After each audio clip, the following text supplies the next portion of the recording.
A paz do Senhor, meus irmãos. Então, falando um pouquinho sobre a nossa aula, na semana passada, falamos, na aula anterior, falamos um pouco sobre alguns parâmetros, né, que iríamos levar. Um desses, assim, o porquê, como estamos estudando seitas e heresias, e aí, a semana passada, ficamos atentos em algumas questões, que é,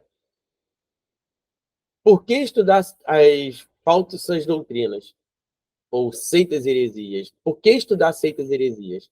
A importância de você estar estudando seitas e heresias. Falamos sobre a defesa própria, proteção do rebanho, evangelização e também a missão. Falamos também do pluralismo religioso e um outro ponto foi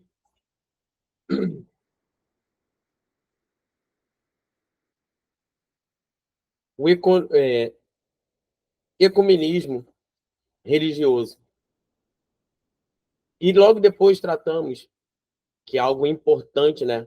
A gente sempre ouve falar sobre seitas, mas ficamos um pouco sem saber como lidar e como detectar as seitas. Então, foi o segundo ponto foi como identificar uma seita. E nessas temos falamos sobre a autoridade extrabíblica, apresentam verdades que vão além da palavra de Deus, apresentam interpretações particulares da Bíblia, rejeitam o cristianismo ortodoxo e as igrejas estabelecidas, pregam outro Jesus, tem uma lavagem cerebral com seus conceitos, além da salvação pelas obras, interpretações, interpretações enganosas e a falsa profecia, que também é muito falado. Nos baseamos em três pilares de doutrina. A primeira, a doutrina de Deus. A segunda, a doutrina dos homens, de homens. E a terceira, a doutrina de demônios. Então, nos baseamos nesses pontos.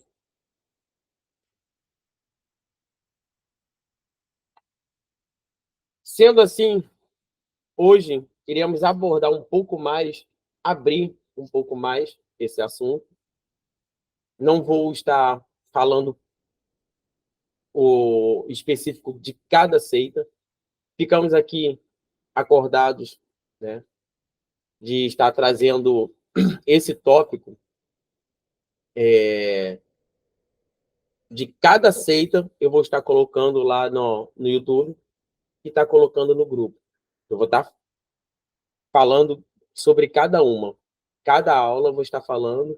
É uma coisa de 10 a 15 minutos no máximo falando sobre essas seitas e estar postando para que possamos ter uma amplitude sobre essas seitas. Vamos lá.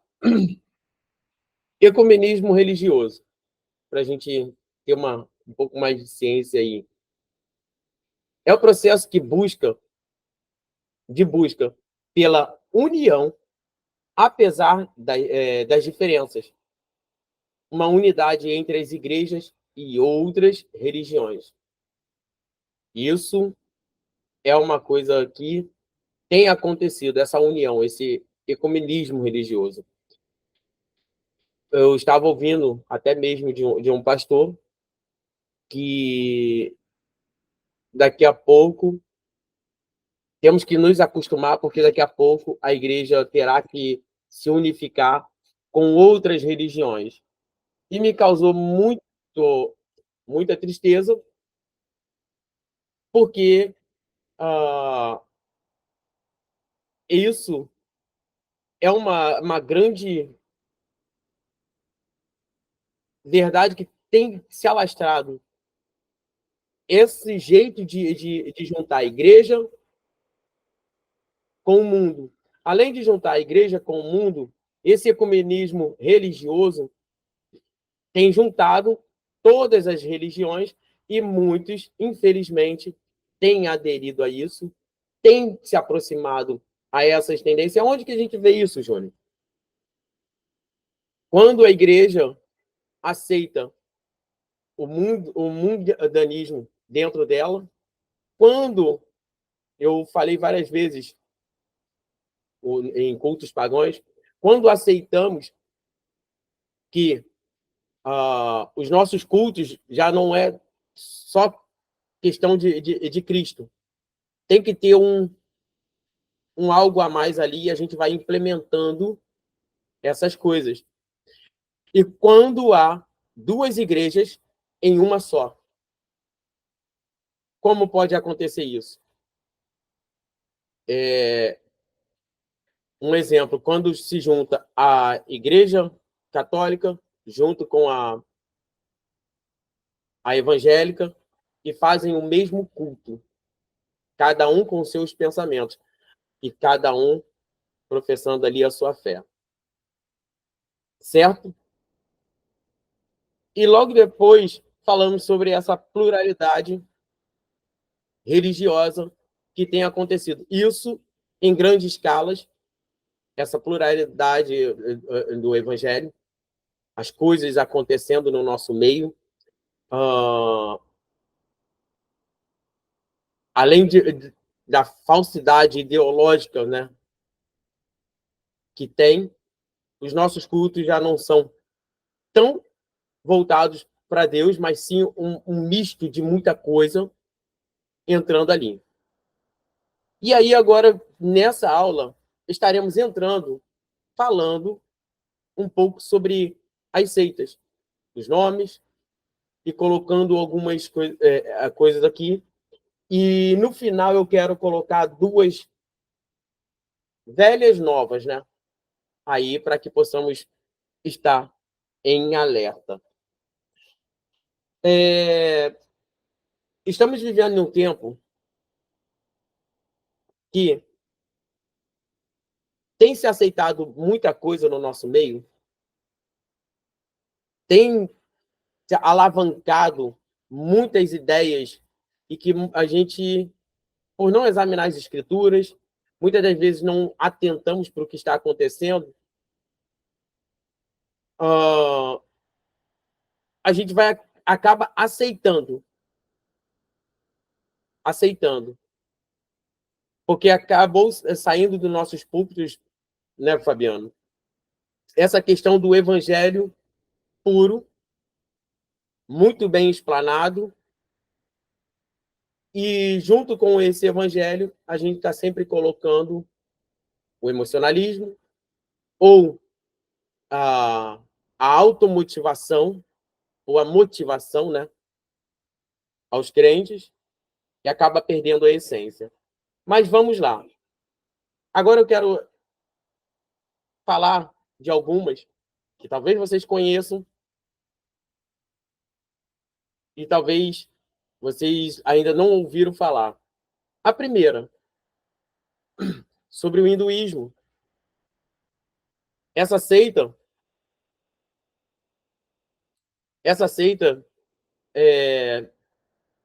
segundo seus adeptos, ela é a mais antiga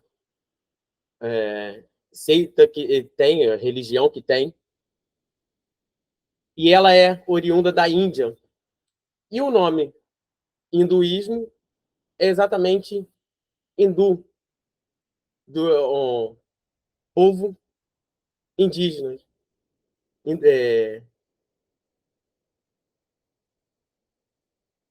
A religião da Índia, o hindu, atinge 85% dos indianos. São hindus. Seus seguidores afirmam ser a religião mais antiga do mundo. E um ponto que eu quero destacar do hindu aqui é: eles não têm fundador. Há templos, diversos templos, mas não há uma rotina de culto, não há uma rotina, ó, terça-feira, de 7 a tal hora, tem o culto lá. Ah, tem as orações, não tem essa questão de tempo. Tem vários templos, e além de outros que seguirão após ele, também terão são os braços, né, colocados. Um outro alerta é, muitos de nós temos o costume, principalmente as novelas ou alguma coisa que chega ao Brasil, e a gente não se atenta para algumas coisas exportadas. E o hinduísmo muitas coisas que vemos. Um exemplo são os desenhos que as crianças veem. A grande maioria são hindus. A grande maioria. Um exemplo desse é o Avatar Aang, a lenda de Aang. Tem outros desenhos mais antigos, não cabe falar aqui, que vem com essa roupagem do hindu.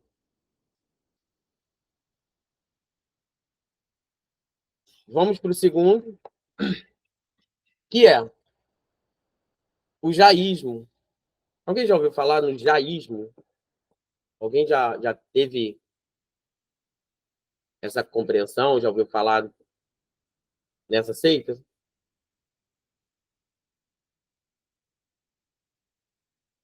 Não? O que é o jaísmo? Fundado no século VI a.C., pelo príncipe indiano Nataputa Verdamana, 599 a 537 a.C. A filosofia janista gira em torno do conceito de alma jiva,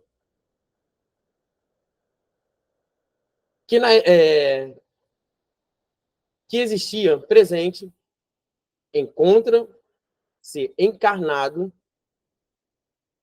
nesse cativo. Teve até uma menina que falou sobre isso esses dias, e eu fiquei pensando, e ela estava falando do evangelho, tá? Quando eu rebati, ela estava falando do evangelho. Estava falando sobre essa nossa alma cativa. E foi aonde que eu a rebati e falei assim, peraí, tem alguma coisa errada nessa história. E esse cativeiro é criado pelo karma. Ela não chegou a citar o karma, mas com as ações geradas e motivadas e movimenta no interior, que afasta a pessoa da sua alma. Essa dor, sofrimento, essas coisas todas, afasta você da sua alma. E era exatamente isso que ela estava falando para um grupo de mulheres. Exatamente isso. Sobre a questão do sofrimento, que também o jaísmo tem uma certa raiz do budismo, e vai falar sobre esse sofrimento de alma e como você precisa alcançar alguns pontos para estar se libertando. E aí vem o budismo.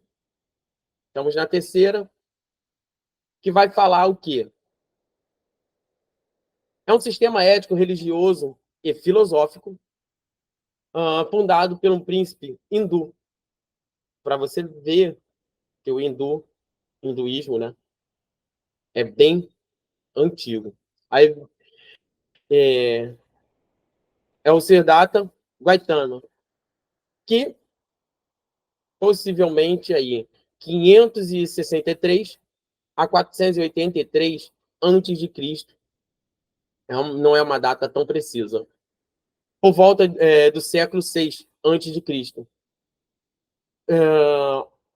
Como eu estava falando, eu vou estar colocando aqui, não sei se a Elisângela colocou, Depois eu vou estar colocando um link para que vocês possam estar vendo cada vídeo que vai ser mais explicativo sobre as religiões, as seitas. E eu preciso estar dando essa aula só assim, por cima, para que a gente não se perca pelo caminho. O que o budismo tem de ensino? Obrigado, Elisângela. Ensina como superar o sofrimento e atingir o nirvana. Uma pergunta: alguém já ouviu falar em nirvana? Que não seja a banda Nirvana? Alguém já ouviu falar em entrar no estado de nirvana, chegar ao estado de nirvana? Nesse ápice, né, que eles falam, né? Exatamente. Esse, esse príncipe, né, budista, o Siddhartha, ele caminhou por um bom tempo e ele via, né, a questão da pobreza e ele queria alcançar algo a mais, sempre em busca da verdade, sempre em busca de um conhecimento, até certo ponto, e ele chegou, segundo alguns relatos, ele chegou a se alimentar, em um dia, ele se alimentava com um grão de arroz.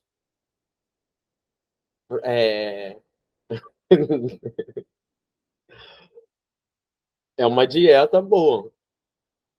Então, e ele chegou debaixo de uma árvore, e ali na sua meditação ele começou a ver que muitos dos sofrimentos precisava se desligar totalmente do corpo, e ali ele começa um estado de meditação até que ele entra no estado de nirvana,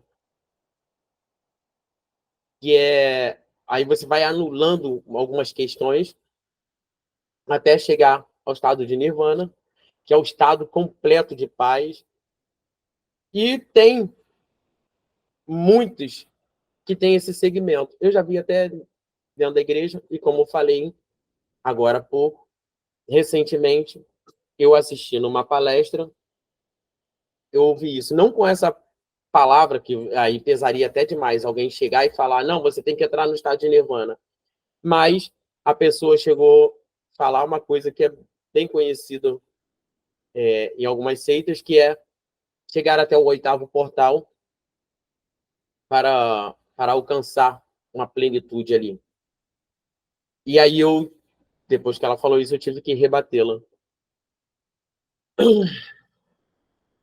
A doutrina se baseia em 4 verdades.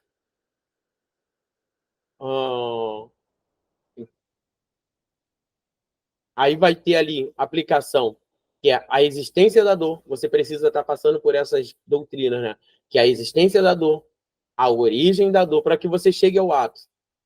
O desejo e a superação da dor, e só é possível com o fim do desejo, do desejo. 4 passos. Ainda tem mais um.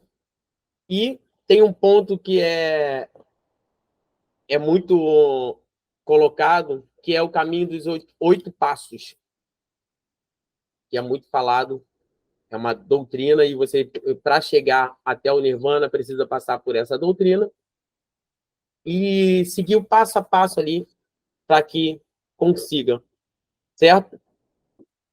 Vamos a mais um. Confucionismo, certo? Ou conhecido como Junqueio. Vamos lá.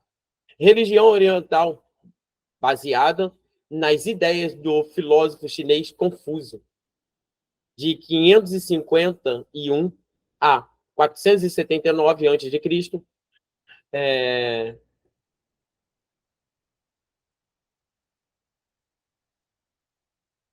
E o princípio básico do confucionismo é a busca do caminho tal. que garante o equilíbrio entre as vontades da terra e a vontade do céu, a vontade da terra e do céu. Um dos pontos que a gente já vê que é herético, né? Por isso, a aula anterior, eu estava falando exatamente sobre a questão de você analisar o que é seita, o que é heresia. Porque não adianta eu só falar aqui e você não ter uma consciência do que é bíblico, o que é seita, o que é heresia. Na primeira aula, eu botei como identificar essas seitas. E temos que entender sobre 3 pilares, novamente, chegou mais gente aqui. E na aula anterior, eu coloquei como o pilar, três pilares.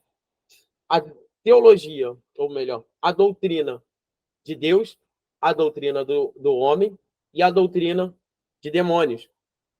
Então, temos que saber quando é de Deus, quando sou eu e quando é demônio. Tá? Mas seguimos. Uma das suas orientações ou filosofia é: o homem é capaz de ser perfeito por ele mesmo ou por ele próprio. É um conceito do confucionismo que isso acaba anulando a questão de Deus. Uma vez que você é perfeito por si mesmo, por que precisaria de Deus? Aí a gente já vê o tamanho da heresia colocado, certo? Vamos para mais uma.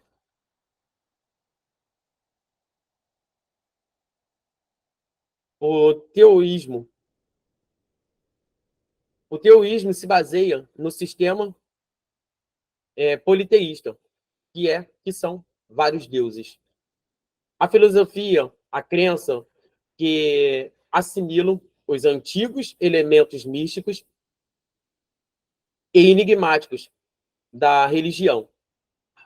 Popular na China como culto aos ancestrais, rituais de exorcismo, alquimia e magia. A origem da filosofia do taoísmo, vem do mestre chinês Erli, ou Leao Tse, velho mestre, um contemporâneo do Confúcio, de 550 antes de Cristo. Aqui a gente já vê o porquê heresia, o porquê uma seita, uma vez que temos um só Deus, uma vez que somos monoteístas, e politeísta é aquela religião que tudo é Deus, aceita qualquer deuses que entram na sua religião. O importante é você estar inserido e aprendendo algumas coisas ali, certo? E vamos para o shintoísmo, que é a religião mais antiga existente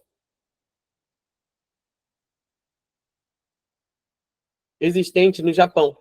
No shintoísmo, o termo deriva das palavras Shen, que é deuses, e Tao, caminho, caminho dos deuses, ou caminho de divindades.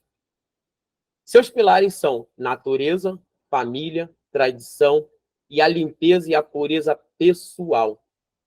E com isso, segue-se um grande ritual, e é uma religião que cresce muito. Ele foi um pouquinho esquecido em uma época, mas depois voltou com toda a força, e é uma das principais lá do Japão. E vamos nos atentar ao shintoísmo, ao budismo, que eu já falei, e ao cristianismo, tá? Guarda aí pelo menos os dois, o budismo e o shintoísmo. Esse shintoísmo e o budismo, lá na frente eu vou estar falando algo a mais sobre eles dois. Essa pluralidade, ou, no nome melhor, o ecumenismo religioso. Nome difícil de sair. Ecumenismo religioso. Tá? E aí temos o islamismo, que tem o seu livro, como o Alcorão, ou o Corão, né? Que vai falar mais sobre submissão e a vontade de Allah. A submissão, o nome do islamismo é submissão à vontade de Allah. E nada pode sair desse perder, não é minha vontade. É até um exemplo, como a gente tem falado. A gente tem muita nossa vontade, coloca nossas prioridades. O islamismo não tem muito isso, não. É submissão e a vontade de Allah.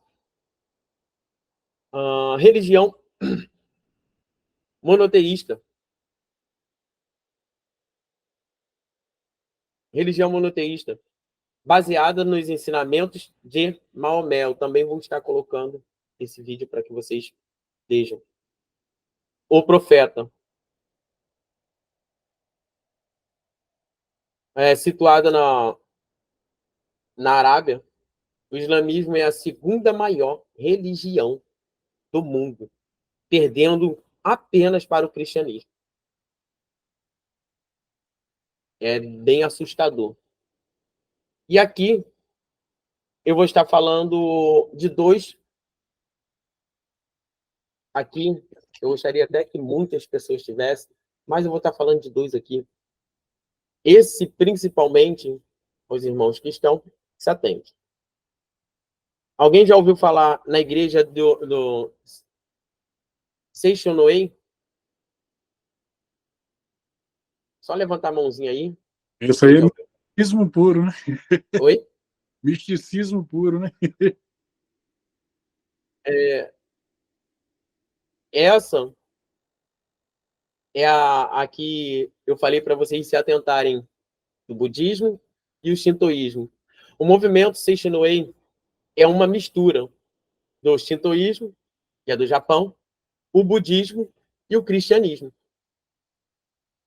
Lembra que eu falei com vocês do ecumenismo religioso? É a mistura das religiões em uma só.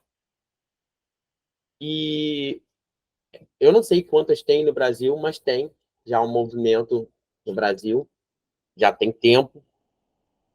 E ela pega bases do shintoísmo, pega base do budismo e do cristianismo.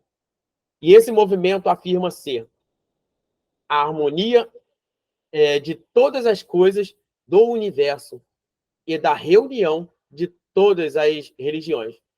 Ensina que Cristo, na Judéia, Buda, na Índia, e o shintoísmo no Japão são manifestações de anomalia Kanushi. Então, como eu falei, vou estar colocando esse vídeo mais completo. A Elisângela colocou aqui, tá? Depois vocês entram, que tem esses vídeos falando um pouco mais aberto sobre cada seita aí. E um que a gente conhece bem, a gente ouve muito falar, que é o espiritismo.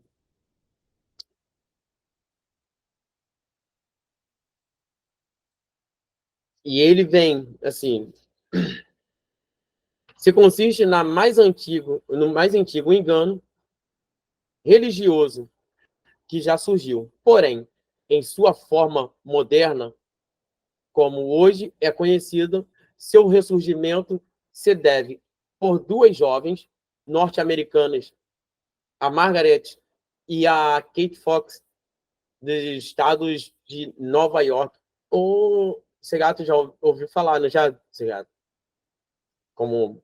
É isso aí mesmo. O negócio é que essa coisa ficou tão. Pegou fogo tão rápido que passou para tudo quanto é parte do mundo, né? E você vai dar a explicação aí, mas depois que você falar, eu falo um pedacinho. Sim, sim. O pai do espiritismo, Allan Kardec, né? E que ali é um francês e ele já fazia algumas coisas até essas meninas verem, né, alguns movimentos na casa delas, estavam sozinhas, e alguma no sótão mexia, a porta abria, e elas começaram, acharam que era rato, mas depois de um tempo elas notaram que não eram animais e armaram uma certa forma de falar com esses espíritos, como se fosse um código Morse, né? Com toques para elas entenderem eles e eles as entenderem. E isso acabou se alastrando em uma proporção muito gigantesca. E aí vem algumas coisas que foram já entrando, né? Que é as subdivisões do espiritismo. O espiritismo comum, aí vem a quiromancia, a cartomancia, grafologia, hidromancia, astrologia, o baixo espiritismo, voodoo, candomblé, umbanda, quimbanda, macumba, espiritismo científico, ecletismo e esoterismo. Aí tem ainda o teosofismo, que aí vem é uma outra ramificação daqui. Você quer falar alguma coisa antes que eu entre nas outras duas? Ou... Então, eu não sei se você quer se aprofundar Não, pode ficar à vontade. Você dividiu aí como é que fala? Em nomenclatura, né? Em nomes, né? A cartomancia, ela é a ramificação do ocultismo, né? Que vai consistir ali na adivinhação por meio de cartas de tarô, né? Bola de cristal, aquela coisa ali de numerologia, etc., né? A quiromancia, ela também vai ser aí relacionada à prática dessa coisa ocultista, e aí vai consistir também dessa adivinhação, né? Tanto do passado quanto do futuro, que, assim, eles dizem futuro, né? Mas quanto do futuro, né? Na verdade, esses demônios, eles conhecem muito da coisa natural do dia a dia. Não é que ele vai falar do futuro, mas eles falam do presente que eles estão passando. Por exemplo, uma pessoa, você já vê, tem gente que faz parte da quiromancia também, que falam que saíram de lá, né? E aí vai falar dos seus exemplos lá, né? E da coisa que acontece no dia a dia. Aí, por exemplo, você tomou um café hoje de manhã, chega à tarde, a pessoa vai lá e fala: você fez isso e aquilo, e o povo vai cair nesse negócio. E aí vai falar também sobre essa coisa aí que eles têm na quiromancia, que é essa coisa dos traços da palma da mão, aquela coisa que eles fazem de leitura de mão. E um dos métodos mais antigos ali é essa parte aí dessa coisa da adivinhação aí, né? A grafologia, ela vai estar assim, mais relacionada ali ao esoterismo, ali, que tem uma tendência ali dessa coisa de nova era e tal, né? E tem essa forma aí de adivinhação que fazem pelo método análise, como é que fala? Caligráfica, né? Que é isso mesmo, caligrafia, né? E aí eles começam a fazer dessa parte aí, né? E tem, tem dentro desse cunho aí esotérico, né? Dentro dessa coisa toda aí de analisar essa parte, eles usam mais dessa forma, né? Na coisa aí. A outra que você falou era a hidromancia, né? Adivinhação, que é por meio de água, né? Através de um vaso ou um globo, alguma coisa assim que eles usam para fazer essa observação do fluxo aí, aí fala negócio de mar, de rio e tal, aquela coisa toda. Depois eles vão falar da astrologia, né? Que você falou aí, essas divisões, né? A astrologia vai trazer essa influência aí dos astros, né, sobre o curso dos acontecimentos aí, vai falar dos destinos, da sorte das pessoas, né, ou vai falar, às vezes, das nações, aquela coisa toda. Depois, você falou do espiritismo comum, né, O oduísmo, tem o espiritismo, o baixo espiritismo, né? o baixo espiritismo, esse aí é aquele brasileiro, né, o baixo espiritismo é mais ligado à coisa do Brasil mesmo, nessa natureza aí sincretista aí com elementos às vezes da religião católica também, eles usam muito desse palavreado, e ali há sacrifícios ali de oferendas ali aos orixás de diversas, como eles falam, entidades e tal, né? E aí tem as distinções nessas práticas do baixo espiritismo, que vai ficar falando aí de, de ramificações, né? As ramificações disso aí, do baixo espiritismo, vai ser o candomblé, vai ser o voodoo e vai ser o tal do A candomblé, quimbanda, quimbanda, macumba, né? Então, isso. a macumba vai estar falando aí uma outra coisa que é sincretismo religioso ali, essa coisa afro-brasileira, e, e também é uma derivação dessas religiões africanas, né? E às vezes misturada com coisas indígenas, e tem também essa prática de coisa do catolicismo também no meio da linguagem, tá, gente? A Umbanda vai estar falando mais essa coisa da origem africana também, mas fala muito dessa coisa do corpo, né? Essa coisa de guia, a linguagem ali, né? Dos seus guias e tal. E vai falar sobre. Aí tem os nomes do brasileiro, né? Exu, Preto Velho, Caboclo, aquelas coisas todas. Né? Vai estar falando desse meio aí, né? Então, e a quimbanda é mais aquela coisa da magia negra, né? O que eles falam do catimbó, né? A bruxaria. E aí vai procurar mais a má sorte e, às vezes, morte das pessoas, né? Por força oculta, essas coisas todas. Depois tem aquela coisa do espiritismo científico kardecista, né? Que vai estar falando sobre mais essa parte do autoespiritismo aí, né? Que eles falam, né? Que eles já começam a falar de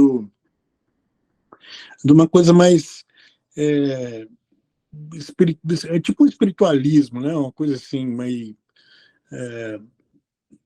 é uma coisa mais sistematizada, aquela coisa mais feita pelo Allan Kardec, e ele vai pela essa parte da revelação aí dos espíritos, ele traz esse monte de sessões aí, no meio dessas suas sessões, ele vai trazer essa invocação de espírito, e vai lidar com essa coisa também. Ele fala um pouco da astrologia, aí vai falar de telepatia no meio disso tudo, vai falar de clarevidência, aquela linguagem toda sobre o meio dessas coisas todas aí, né? Materialização. Isso aí é mais uma outra ramificação dessa coisa aí falando de espiritismo, né? Mas o espiritismo é uma coisa que explodiu realmente ali na França e depois passou para os outros países, né? O Allan Kardec, na verdade, o nome dele era Hippolyte Léon Desinat e Rivel, o nome dele, que era, né? Como era muito difícil de falar, Kardec. Então, Mas ele tem vários livros, ele tem várias obras, né? Tem livros que ficou muito conhecido no final do século XIX ali, o livro dos espíritos, o que é espiritismo, o livro dos médiuns, vai falar sobre o céu e o inferno, depois vai falar sobre aquela coisa da Gênese que ele tem, que são tudo livro famoso que ele tinha, né? Se você não souber lidar com isso aí, não souber as maneiras de lidar com essa coisa, eles apresentam, porque eles têm também eles envolvem coisas bíblicas no meio. É bom você saber como que eles lidam com isso para vocês não cair, às vezes, no palavreado deles, como eles apresentam, eles creem na Bíblia, e aí quando ele vai falar sobre a bondade e aquela coisa toda, aí você tem que tomar cuidado do jeito que eles apresentam as coisas para você saber refutar, que senão eles maqueiam, o negócio é tão maquiado que às vezes você vê como é que eu lido com essas coisas aí que eles estão falando. Embora a gente não está aprofundando no assunto hoje, mas é muita divisão mesmo, Jânio, igual você falou aí. Perfeito. Obrigado. Aí eu vou, antes de entrar na teologia queer e no satanismo, eu quero fazer uma rápida colocação aqui sobre o Adventismo do sétimo dia. Creio que muitas pessoas se perguntam. Um resumo histórico do que calculando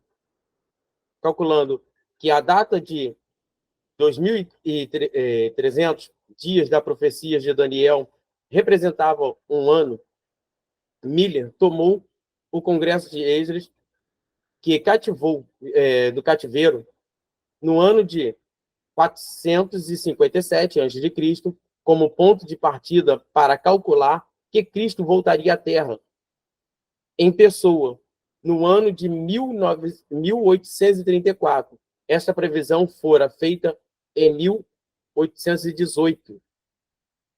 Tão grande foi o impacto causado com esta revelação de Miller, que muitos crentes, vindos de diferentes igrejas, doaram suas propriedades e abandonaram os seus afazeres.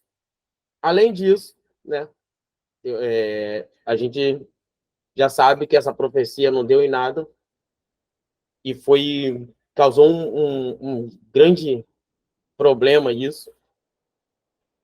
Além de outros pontos, citando aqui, o guardar o sábado, a origem da doutrina sabática, e tem uma doutrina insustentável, e além de outros pontos que devem ser observados. Também, eu creio que esse vídeo estará lá para vocês darem uma olhada. E outro... Oi, pode falar. Só um segundo. Essa coisa aí do dia do desapontamento, né, que foi dia 22 de outubro de 1844, foi o grande, realmente, dia do desapontamento. Diz que teve um deles que estavam lá, um dos pastores, né, diz que ele ficou esperando ali, fiquei o dia inteiro esperando Jesus voltar naquela terça-feira, fiquei doente até, esperando o pessoal, todo mundo voltar, e ele conseguiu juntar muita gente ali para aquele dia, né? Foi conhecido na história do Adventismo como o grande desapontamento, mas e tinha aquele euforismo ali, né? Grita mais alto, ele está na nuvem, ele de repente ele desce, e aí o pessoal, aquela coisa toda, gente vendeu realmente as suas propriedades, outros pensaram que ele estava voltando. A Ellen também, a Ellen White, ela também marcou, né, outras datas também. Ela marcou para 1847, ela marcou para 1850, ela marcou para 52, 54, 55, 66. depois ela marcou para 68, 77, ela cansou de marcar. Então, tipo assim, não é só o Miller que fez as datas, não, mas o grande dia de desapontamento foi realmente porque 10 anos antes ele começou com essa propaganda. Mas ficou muito forte e popular quando estava chegando em 1843. Ele marcou para 1843, deu errado, ele remarcou e recalculou para 1844. E aí, nesse dia, 22 de outubro, não deu certo, né? E aí criaram aquela doutrina do juízo investigativo, que Jesus tinha voltado, mas não, ele não tinha voltado. Ele voltou, mas ele entrou dentro do santuário lá para começar a fazer os sacrifícios, aquela coisa toda. Então, e aí também tem as ramificações também, né, do Adventismo, né, João?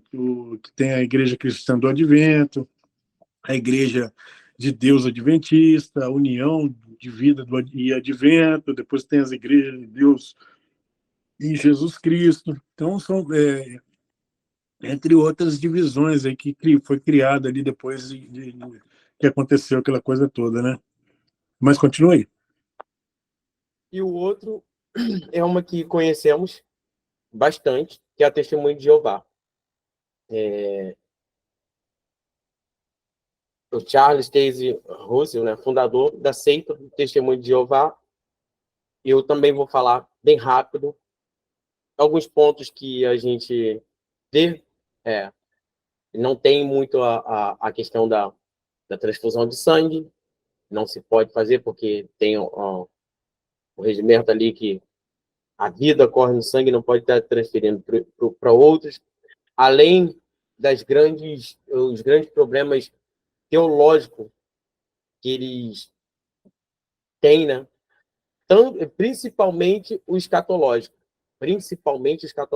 que eles colocam ali muitas coisas que não vai bater muito com a Bíblia. Passando por isso, para irmos ao final, eu gostaria de estar falando de duas. Uma, que é a teologia Queen. Algum de vocês já ouviram falar sobre a teologia Queen, que não seja o professor Segato? Queen, né? Queen não, Queen. Não vale, não vale.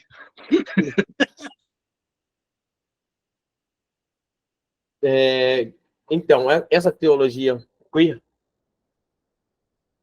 o nome queer já diz, estranho, né? Teologia estranho.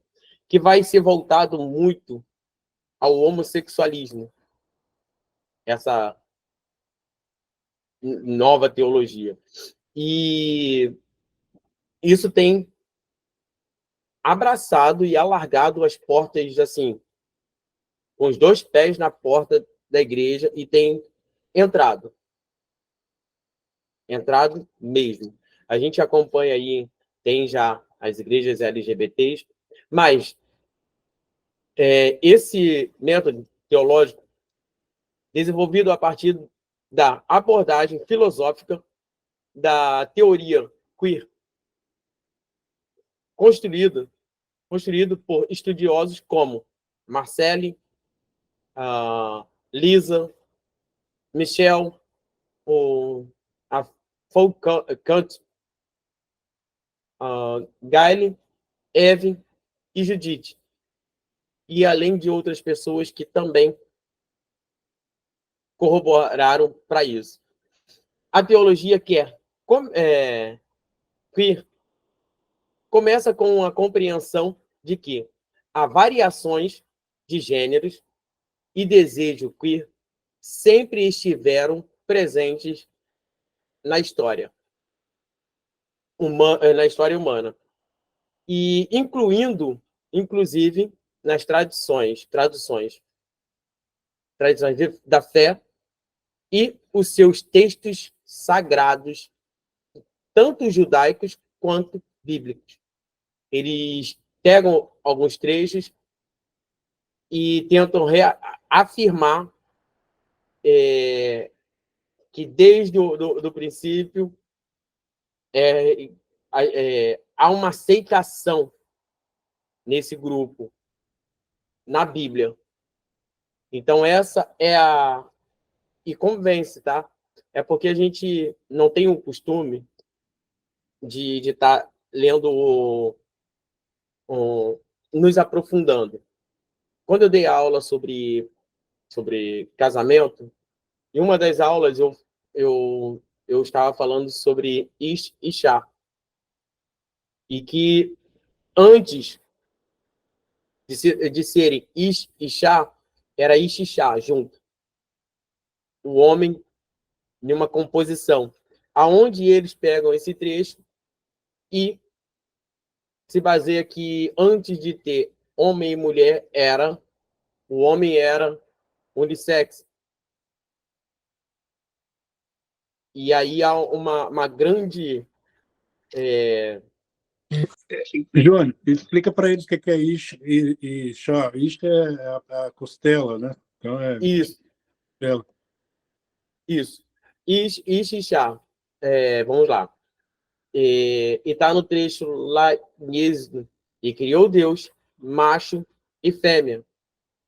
E Ish e Shá em uma só composição. E Deus vai fazer o quê? Vai dar, Adão tem um sono profundo, e Deus vai tirar da costela de Adão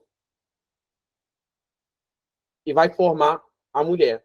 E aí já não é Ish e Shá. Aí há uma separação. Agora é Ish e Shá. Homem e mulher. Dentro da costela de Adão. Gênesis, Johnny, Gênesis. Gênesis. É Gênesis. Gênesis 2. Você falou Êxodo. Desculpa.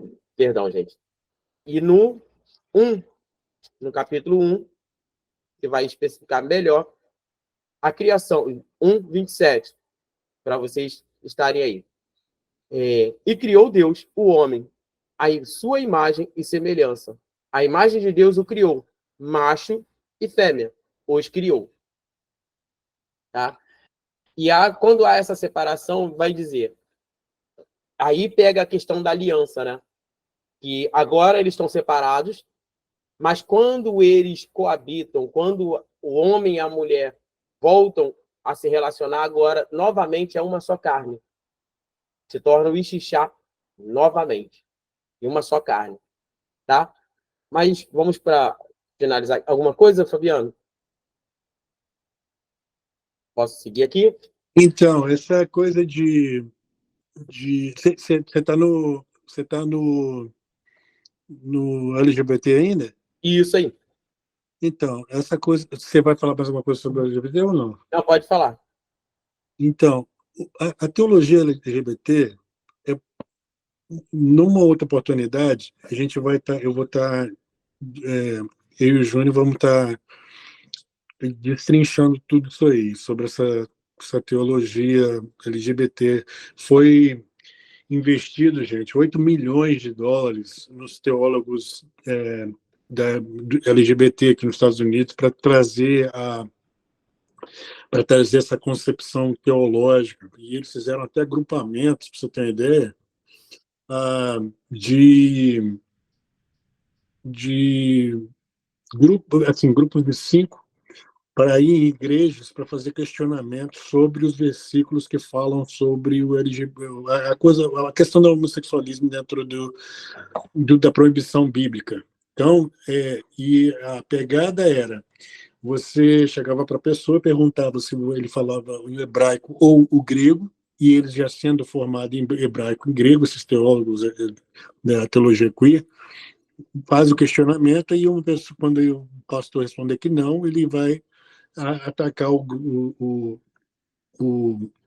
versículo em hebraico ou grego, dos 3 versículos do Velho, dos 3 do Novo, e fazer a argumentação com aquele pastor. Como aquele pastor ele vai tratar de uma coisa assim bem simples, né? Ele, assim, não vai pensar que é um ataque. Às vezes eles caem nesses tipos de coisa. Eles criaram a Bíblia Graça sobre Graça aí no Brasil, né? Isso que tem tirado aí os versículos reformulado os versículos, né, o sentido do versículo contra o homossexualismo, né, aquilo que Deus já tinha colocado no Levítico e também no Novo Testamento, e também aqui nos Estados Unidos fizeram a Bíblia Queen James, tem a King James, que é do rei, e aí fizeram da rainha. Então, tem muita coisa para falar sobre isso, mas eles fizeram desde 1969, eles fizeram desde a Revolução Sexual, Kirk Marsden e Marshall Kirk, eles fizeram um planejamento onde eles mudariam a opinião pública cultural americana em 40 anos. Então, quando aconteceu, estourou a Revolução Sexual, eles já tinham colocado tudo num planejamento, como é que fala em português, meu pai? Desensitization, eu não sei como é que fala em português. É uma maneira que você faz para fazer normal, apresentar uma ideia mais amena na sua apresentação, para você conseguir passar uma imagem mais aceitável sobre algo que não é tão normal na sociedade. Então, o que acontece? Por exemplo, eles pegaram aquela figura, para eles, no momento, eles falavam assim, essa figura de pessoa, de um gay ou de um homossexual, é muito forte naquela época para a pessoa aceitar de bom grado. Então, o que eles fizeram? Vamos apresentar pessoas dentro de televisão, dentro de comerciais, de uma maneira normal, como se fosse uma família normal, de uma aceitação mais fácil. Aí tinha aquele show, você lembra do show Friends, que fizeram aí no Brasil, aquele Amigos? Tem o Friends aqui dos Estados Unidos, que ficou muito famoso. Então, embora em tantos outros que eles fizeram, para trazer uma imagem mais aceitável. Segunda coisa que eles tiveram foi o jamming, que ele fala, né? Que é trazer uma ideia contra a igreja dentro da opinião pública, como se eles tivessem sido atacados no seu direito de ser humano. Só que eles tomaram esses ataques, eles colocaram frases nesses ataques como se estivesse atacando a pessoa. Então, tá vendo, os religiosos atacam a gente, atacam nisso, e fizeram um monte de formulações de frases e ideias, né? E eles têm todo um tipo muito bem planejado, muito bem reformulado, tanto é que o Obama, quando ele vai assinar a lei em 2015, ele lembra disso aí, ele faz menção a isso. Os dois eram, esse Marshall Kirk Mason, eles eram estudantes de Harvard e eram advogados, um outro virou publicitário, eles trouxeram essas ideias à meca da publicidade, que é Nova York. Então, eles fizeram todo um planejamento e fizeram que funcionaram esse plano. O maior plano, em maneira global, é um documento que se chama Yogyakarta Principles, os princípios de Yogyakarta. Se você olhar os princípios de Yogyakarta, essa cartilha é entregue na ONU para entregar para os outros países, e ela é introduzida pela educação, e ela entra nos meios de educação, no Brasil pela Unesco, entendeu? Então, eles começam a fazer essas coisas muito por ONGs também e entraram nas escolas. Aqui nos Estados Unidos, eles fazem essa cartilha do kindergarten, do prezinho, até o 12th grade, que é o terceiro ano. Então, o que acontece? E aqui, se o professor, por exemplo, não aceitar ensinar a ideologia, você tem que pensar um termo quando você for pegar a licença agora. de professor. Se você não se comprometer a fazer, você não consegue pegar a licença, pra você ter uma ideia. E os grants, que são o dinheiro alocado para as escolas, são alocadas também, tem esses grants para essa parte ativista e tal. Então ficou a bola da vez aqui nos Estados Unidos, foi aí, muito bem formulado. Os princípios de Yogyakarta, se você for ver no Google, os princípios é tirar a autoridade familiar dos pais e das mães, dar autonomia a crianças de ter oportunidades de até troca de sexo numa idade muito cedo, muito cedo. Se você for ver a coisa ali do princípio de Jacarta, você fala assim que é um absurdo. Mas o Brasil também participou também de um fórum onde eles pegaram esses princípios de Yogyakarta e começaram a introduzir nas suas ONGs. Então, se você não souber de onde está vindo, você acaba se não sabendo onde é que está sendo implantado, em primeiro lugar. Aí você tem que saber onde é que está sendo implantado. Uma vez que você sabe onde é que está sendo implantado, você começa a trazer uma posição contrária a isso aí. Mas é uma coisa bem difícil. Uma hora, ô, Júnior, nós dois traz toda essa explicação de como é que funciona e tal, e a gente pode trazer os versículos bíblicos para lidar com essa parte da teologia, contra a teologia LGBT, nos versículos que eles reformularam para aceitação. Então, são 6 versículos, é muito fácil de lidar com 6. Assim, fácil, você tem que ver os argumentos, né? Mas são 6 versículos que eles usam para atacar a fé cristã. Se você não souber também defender, você acaba passando, que são bem agressivos nessa coisa aí. Então, os ativistas, né? Os ativistas são bem agressivos nessa coisa aí. Você vê por aí no Brasil aquele debate que foi tão famoso da Lana Holder, né? A Lana Holder contra o César Cavalcante, né? E o César depois também pegou um outro aí, um pouco tempo atrás, um outro pastor do LGBT aí que foi em um desses debates, e o César Cavalcante, como está muito bem preparado, ele conseguiu rebater essas ideias, né? Mas continua aí, Júlio. Então, chegamos ao fim e vamos falar da última para vocês verem a importância de estarmos bem antenados. Enquanto que estamos brigando por algumas coisas que parecem ser tão relevantes, está acontecendo coisas que já aconteceram, né? Quando chega até a nós, só nos resta ficar assustado. Mas por que isso? A gente precisa procurar mais conhecimento, estar ligado em todas as situações. No finalzinho eu falo mais sobre isso. E aí entra uma, que é a última, eu deixei para o final, que é a igreja satânica, que tem o seu fundador,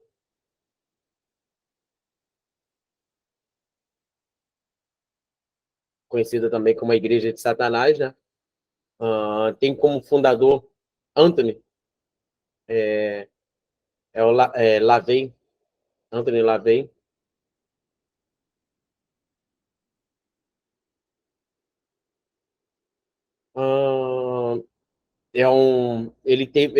Ele passou por músico, ouvia as músicas, ele nunca tinha estudado música, mas ouvia e pegava ali no teclado, ele tocava as músicas sem ter estudado música, além de ter trabalhado como criminalista. E é uma história bem aprofundada desse senhor. E ele também chega um tempo, ele vai estar ali, ele vai rebater alguns conceitos, como vendo, se Deus é bom, por que isso tudo está acontecendo? Por que acontece tantas coisas assim? E ele vai, mais à frente, vai produzir a Bíblia satânica, e entre algumas das teologias satânicas está algumas datas que são importantes para eles. A mais importante é o feriado satânico, que é o aniversário de Satanás, 30 de abril. E o menos importante é o Dia das Bruxas. O Regato deve saber melhor, que é o dia 31, como é mais oriundo dos Estados Unidos. E ambos são igualmente comemorados. Aí tem... Eu comemoro o dia da Reforma Protestante nesse dia. Aí tem, né? E sobre os livros dele.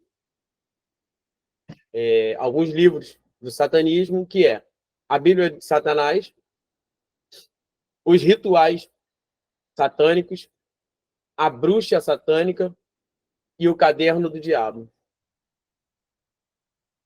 E aí, minha gente, muito dessas coisas parecem, até porque Anthony, ele se vestia muito, era muito meio macabro, né, quando se vestia, tinha algumas fantasias e ele aparece com algumas coisas, e tem muitas pessoas que só associam aquilo ali e acham que todos são da mesma forma. Tem uns que são mesmo, tem essa aberração, mas muitos vêm assim, paletó, terninho, todos bem alinhados, todos bem comportados e vêm inseridos na sociedade. Alguma colocação, ô, Fabiano, para que eu possa estar fechando aqui e abrindo as perguntas? Não, pode ir, tranquilo. Então, e novamente eu vou dizer para estar fechando aqui, gente, essa foi a aula sobre seitas e heresias. Eu vou estar abrindo um espaço para que possamos estar entre perguntas ou se vocês quiserem estar auxiliando